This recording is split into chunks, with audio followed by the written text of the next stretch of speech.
utotoni, usipotembea utabebwa mgongoni. Tufafa champion boy, nite Bwana Samata.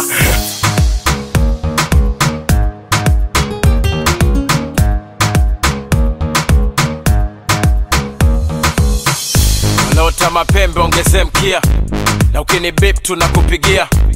And let me make one thing clear. Mon rôle dans le GCUS 2017, c'est d'être responsable de chantier.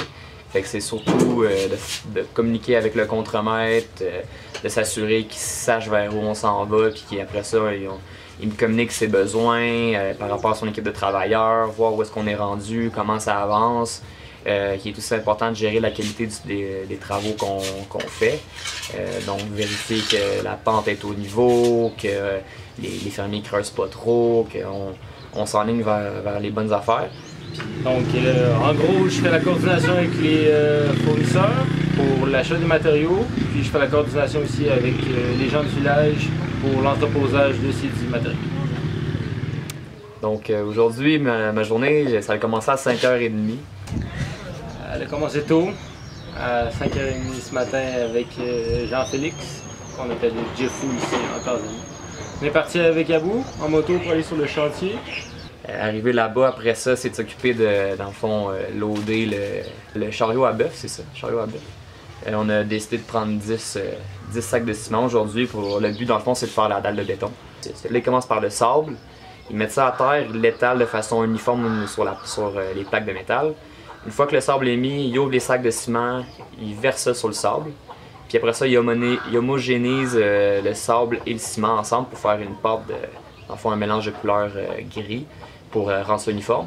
Une fois que c'est fait, ils mettent la première couche de gravier, qui est un plus petit gravier. Puis après ça, ils mettent une autre couche de gravier par-dessus, qui est du plus gros diamètre.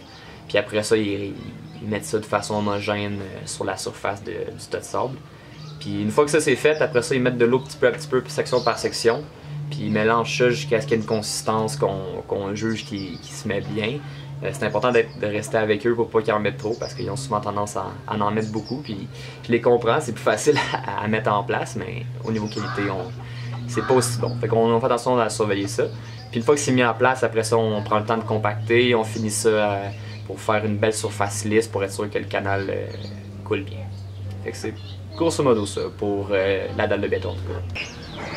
On a fait du béton, on a eu aussi 8 livraisons de roches pour faire la maçonnerie, soit les murs sur les canaux. Puis on a aussi reçu 2 livraisons de sable en après-midi.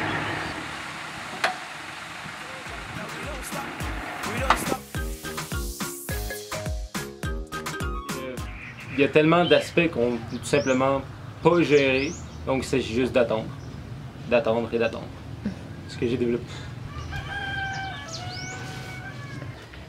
Surtout, côté progression personnelle, je pense que le plus gros apprentissage que j'ai fait au courant du dernier mois et demi, c'est de me faire confiance beaucoup dans les décisions que je prends en termes d'ingénierie ou de gestion. Quelle est la chose à laquelle tu t'attendais le moins? Être malade 2 semaines de suite.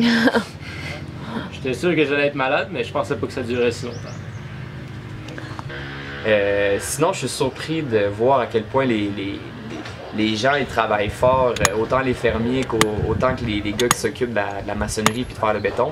Ils sont là de 6h30 le matin jusqu'à des fois 6h le soir en pleine chaleur, il fait super chaud, le soleil il est brûlant, puis ils sont toujours là à travailler, fait que ça m'étonne beaucoup, puis ils sont étonnamment remplis de débrouillardise.